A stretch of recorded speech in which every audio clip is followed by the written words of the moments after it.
मैं एक साधारण सी समलैंगिक महिला नहीं थी जो बिल्कुल एक शांत जीवन जीना चाहती हो, बल्कि मैं एक राजनीतिक कार्यकर्ता भी थी। मैंने कई बार गे प्राइड रैलियों में भाषण दिए, न्यूयॉर्क विधानमंडल के सामने गवाही दी और हजारों कॉलेज छात्राओं को बाइबल से नफरत करना सिखाया, क्योंकि मुझे वास्तव में विश्वास था कि एलजीबीटीक्यू प्लस नागरिक अधिकार आंदोलन पूरी दुनिया के लिए अच्छा होगा। और मैं मानती थी कि लोग स्वभाव से अच्छे होते हैं और अगर हमें वही करने दिया जाए जो हम करना चाहते हैं, जिसकी हमें इच्छा होती है, तो हमारे पास दुनिया में कई महान कार्य करने की बेहद क्षमता है। मैं शिकागो में पली बढ़ी थी। मेरे माता पिता दोनों इटालियन थे और मैं एक कैथोलिक परिवार में पली बढ़ी, लेकिन मेरे माता पिता का जल्द ही तलाक हो गया था और इसलिए कैथोलिक चर्च और उनके तलाक संबंधी विचारों के प्रति उनमें बहुत नाराजगी थी। मेरे पिता हर सुबह मुझे स्कूल छोड़ते थे और कहते थे, रोसालिया, हमेशा अच्छी बनी रहो, दयालु रहो और जो कुछ नन कहे उसे सुनो, लेकिन उस पर भरोसा मत करना। और दूसरी ओर मेरा एक सौतेला भाई था जो हीरोइन का आदी था और हमारे साथ ही रहता था। और वास्तव में हमारा परिवार बहुत गुस्से और अनसुलझी समस्याओं से भरा हुआ था।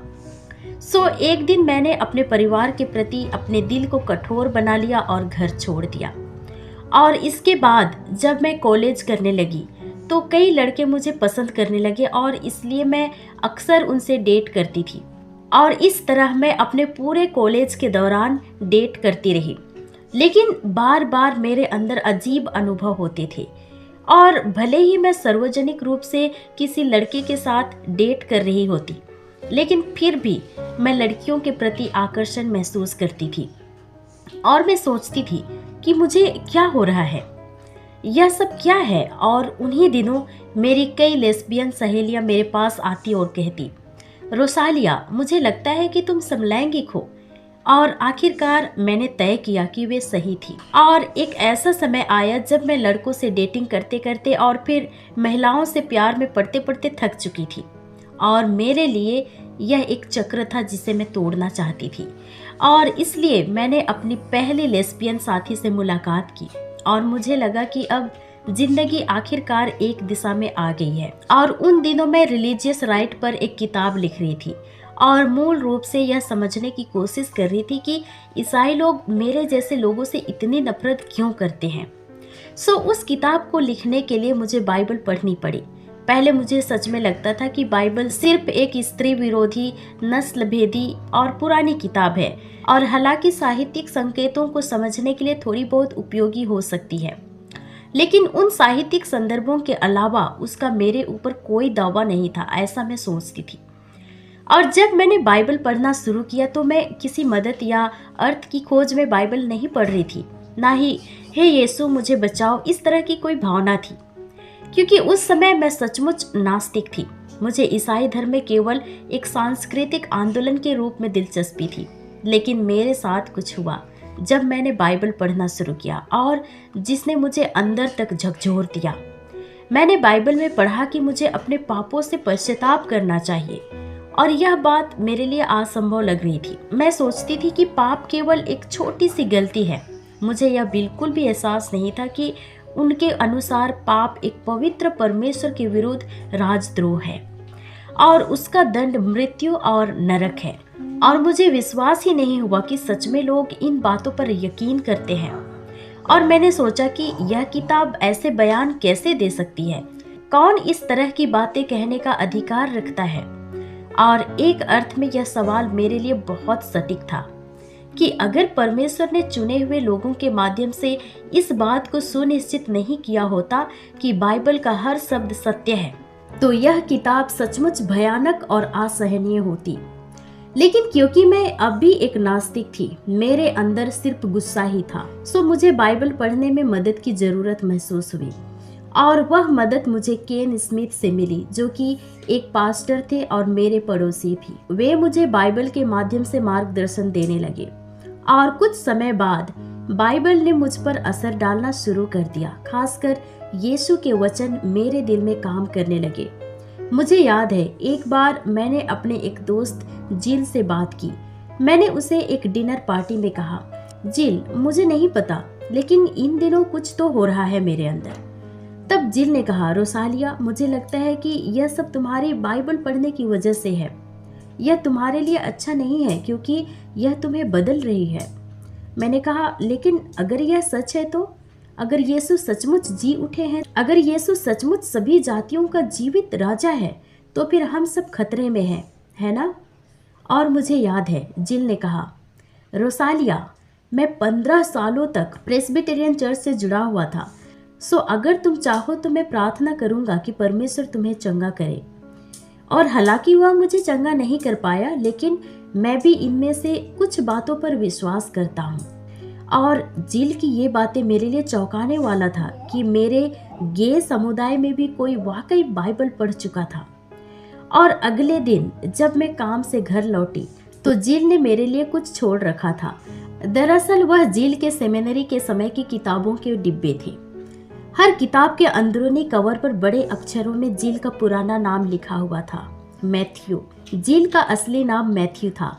और पहली बार मेरे मन में ख्याल आया कि मैथ्यू की एक पत्नी और बच्चे थे। और इसके बाद हालांकि मैं LGBTQ+ आंदोलन में हिस्सा लेती रही, लेकिन मेरा मन यही कहता था कि रुको, मैथ्यू ने एक पत्नी को छोड़ दिया और उसके बच्चे अब बिना पिता के हैं। यह गलत है। और एक समय आया जब मैंने तय कर लिया कि मैं अब वह रिसर्च प्रोजेक्ट आगे नहीं करूंगी, क्योंकि यह मेरी जिंदगी बर्बाद कर रहा था। और मैंने सोचा कि अब मैं कुछ आसान काम कर लूंगी।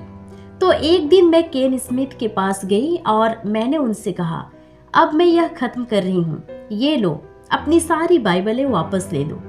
मैं अब और नहीं कर सकती क्योंकि यह मुझे मिसलीड कर रहा है और मैं किसी रिसर्च प्रोजेक्ट के कारण फिर से थेरेपी नहीं जाना चाहती।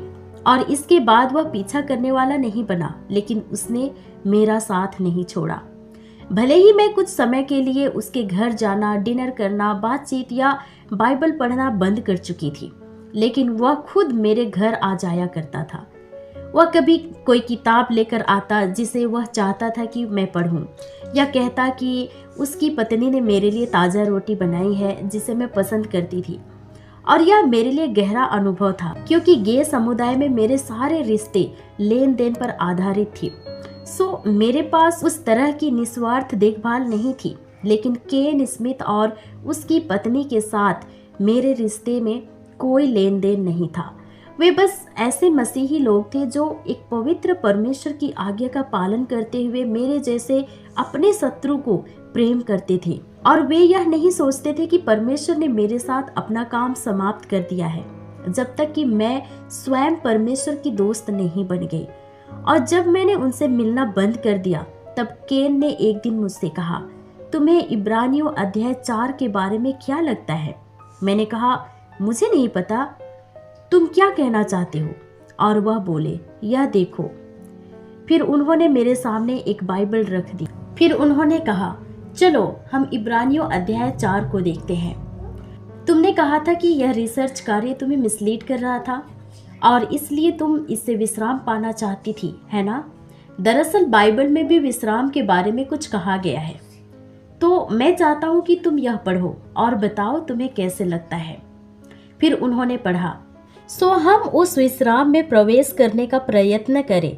ऐसा ना हो कि कोई जन उनकी नई आज्ञा ना मानकर गिर पड़े, क्योंकि परमेश्वर का वचन जीवित और प्रबल और हर एक दोधारी तलवार से भी बहुत चोखा है और जीव और आत्मा को और गांठ गांठ और गूदे गूदे को अलग करके आर पार छेदता है और मन की भावनाओं और विचारों को जांचता है।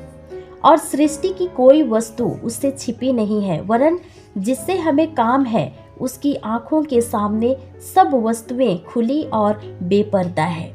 और ये शब्द मेरे लिए मुझे तोड़ देने वाले थे और यह सोचकर मुझे पीड़ा हुई कि बाइबल मुझसे भी बेहतर जानती है। देखो, यही मतलब है कि परमेश्वर का वचन हृदय के विचारों और अभिप्रायों को परखता है। इसका अर्थ है कि बाइबल मुझसे भी बेहतर जानती थी। यह एक ऐसी आत्मीयता थी जिसे हम सहन नहीं कर सकते जब तक कि हम अपना जीवन पूरी तरह से प्रभु यीशु के प्रति समर्पित ना कर दें। सो उसी क्षण मैंने केन से बाइबल को वापस ले ली और उसे खुद से पढ़ना शुरू किया। और इसके बाद मैंने रिसर्च कार्य को तो फेंक दिया, लेकिन बाइबल को नहीं। और मेरे मन में एक ही विचार आया, रोसालिया, अगर तुम इस पर विश्वास करती तो तुम्हारे लिए सब कुछ बेहतर होता। लेकिन फिर भी मैं वहीं अटकी हुई थी कि मैं किसी ऐसी चीज से कैसे पश्चाताप करूं जो मैं खुद हूं। उस रात मैंने बाइबल को रख दिया और मैंने सोचा, कल मैं केन को फोन करूंगी और पूछूंगी कि मेरे जैसे कोई व्यक्ति उस पाप से कैसे पश्चाताप करे जो उसकी पहचान बन चुकी है। यह कैसे संभव है? और केन, जो जैसा हमेशा होता था वैसे ही रहा। उसने कहा, हो सकता है यह एक झूठी पहचान हो, और मैं समझता हूँ कि हालांकि दूसरों के लिए यह तुम्हारी पहचान है, लेकिन शायद यह सच्ची नहीं है। और मैं पल भर के लिए रुक गई और सोचती हूँ कि मेरी समलैंगिकता तो बहुत वास्तविक है, लेकिन शायद यह सच्ची नहीं है। फिर केन ने मुझे रोमियो अध्याय 7 पर ले गया। असल सवाल यही था, किसी पाप से घृणा कैसे करें बिना खुद से घृणा किए। क्योंकि अगर परमेश्वर आपसे प्रेम करता है तो आप स्वयं से घृणा नहीं कर सकती, लेकिन आपको अपने पाप से घृणा करनी होगी, क्योंकि यीशु ने उसी पाप से आपको मुक्त करने के लिए मृत्यु का वर्ण किया। और यीशु कभी उस पाप के सहयोगी नहीं बनेंगे जिसके लिए उन्होंने क्रूस पर मूल्य चुकाया। रोमियो 7 में पौलुस कहता है, मैं अपने कामों को नहीं समझता, क्योंकि जो मैं करना चाहता हूँ वह नहीं करता, बल्कि वही करता हूँ जिससे मैं घृणा करता हूँ। अब यदि मैं वही करता हूँ जो मैं नहीं करना चाहता, तो मैं इस बात से सहमत हूँ कि व्यवस्था अच्छी है। इस प्रकार अब मैं नहीं, बल्कि मुझ में वास करने वाला पाप यह काम करता है। और इसके बाद मैंने सोचा कि क्या यह संभव है कि मेरी समलैंगिकता वह मैं नहीं, बल्कि मुझ में वास करने वाला पाप है? क्या ऐसा हो सकता है कि यीशु इन सब चीजों के उस पार मेरे इंतजार में है? क्या यह संभव है कि ब्रह्मांड के परमेश्वर, सृष्टिकर्ता परमेश्वर मुझसे कोई रिश्ता रखना चाहते हैं? और यह पूरी बाइबल उसी वादे को व्यक्त करती है, ऐसे रूप में जिसे मैं समझ सकूं। केन स्मिथ, जो मेरा पड़ोसी था, मुझे अपनी बेटी जैसा मान रहा था। वो मुझसे सत्य कह रहा था, और मेरे लिए यह चौंकाने वाली बात थी कि मैं यह मानने लगी थी कि एक समलैंगिकता महिला के रूप में मेरा जीवन वास्तविक तो था, लेकिन सत्य नहीं था। और वर्षों के संघर्ष और वार्तालापों के बाद मुझे महसूस हुआ कि प्रभु यीशु मसीह सचमुच जी उठे हैं, और उनका जन्म, मृत्यु और पुनरुत्थान, यह सब उन सबके लिए एक पवित्र निमंत्रण है जो पश्चाताप करे और विश्वास करे, ताकि वे अपने से बड़ी किसी महान वास्तविकता के लिए जीवन जी सके। और एक सुबह मेरी पार्टनर ने मुझे ढूंढ लिया। वह कमरे में आई और मुझे बाइबल पढ़ते और प्रार्थना करते हुए पाया, और वह भड़क उठी और बोली, तुम क्या कर रही हो? अपना समय इन सब में क्यों बर्बाद कर रही हो? और तभी मुझे एहसास हुआ कि मैं न्यूयॉर्क की एक खुली समलैंगिक नारीवादी का कार्यकर्ता थी, लेकिन अब मैं एक गुप्त क्रिश्चियन बन चुकी थी, और मेरी प्रेमिका मुझे इसी चीज के लिए डांट रही थी। लेकिन मुझे तुरंत एहसास हुआ कि मुझे इससे कोई परेशानी नहीं थी, क्योंकि मुझे समझ में आ गया था कि अब मुझे एक ही दिशा में जाना होगा, या तो पूरी तरह से यीशु की ओर, या फिर पूरी तरह से उनसे दूर। और यही सच्चाई है। जब हम प्रभु यीशु को जानते हैं तो हर किसी को यही निर्णय लेना पड़ता है, या तो यीशु या फिर उसकी जगह पर कुछ और। अब मुझे यह स्पष्ट हो गया था कि मैं एक मसीही बन चुकी हूँ।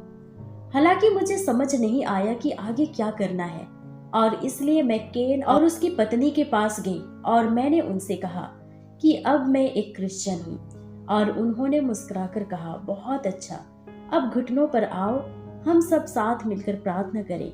और फिर उनके घर के लिविंग रूम में, जहाँ मैंने कई बार बहस किए थे, हमने एक घेरे में एक दूसरे के हाथ पकड़े और मैंने अपना जीवन प्रभु यीशु को समर्पित कर दिया। शायद आपने यह वीडियो और ऐसे कई और भी वीडियो देखे होंगे जहां लोग बताते हैं कि कैसे उन्होंने उद्धार को पाया। और शायद ये हो सकता है कि आप सोच रहे हो कि आप कहां से शुरुआत कर सकते हैं और यह आपके लिए कैसा होगा।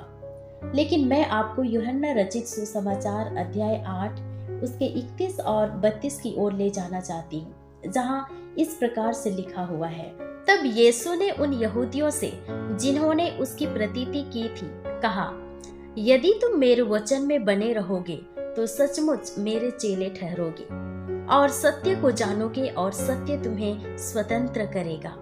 सो आज मैं भी यह गवाही देती हूँ कि सत्य आपको स्वतंत्र करेगा। और यदि आप सचमुच इस सत्य के द्वारा स्वतंत्र होना चाहते हैं तो घुटनों पर आए और प्रभु यीशु से कहें कि आप उन पर विश्वास करते हैं। उनसे प्रार्थना करें कि वो आपको आपके पापों को दिखाए ताकि आपके हृदय में उन पापों का बोध हो और इसके बाद आप पश्चाताप कर पाएंगे, प्रभु यीशु पर विश्वास कर पाएंगे और उसका अनुसरण भी कर पाएंगे। क्योंकि हम अपने पापों से पश्चाताप इसलिए करते हैं क्योंकि यीशु ने हमारे प्राणों के मूल्य चुकाए, हमें क्रूस पर हमारे पापों से छुड़ाकर हमें मुक्त और उद्धार देने के लिए। और हम पापों से इसलिए पश्चाताप करते हैं क्योंकि कब्र खाली है, प्रभु यीशु मृतकों में से जी उठे हैं और वह परमेश्वर पिता के दाहिने हाथ पर विराजमान है और वह हमारे लिए मध्यस्थता कर रहे हैं। सो प्रेम, आज्ञाकारिता और समर्पण के भाव से जब आप अपने पापों से पश्चाताप करते हैं तब वह पश्चाताप आपको पवित्रीकरण की ओर ले जाता है। और पवित्रीकरण वह प्रक्रिया है जिसमें आप प्रभु यीशु के समान बनने लगते हैं।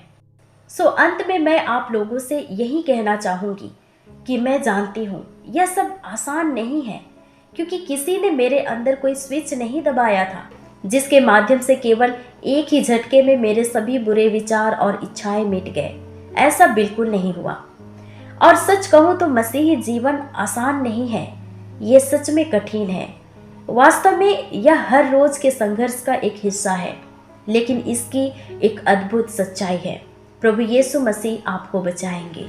और अंत में प्रभु यीशु केवल एक बेहतर विकल्प नहीं है, बल्कि प्रभु यीशु ही विश्वास और जीवन, आनंद, उद्देश्य और अनुग्रह का एकमात्र मार्ग है। आमीन।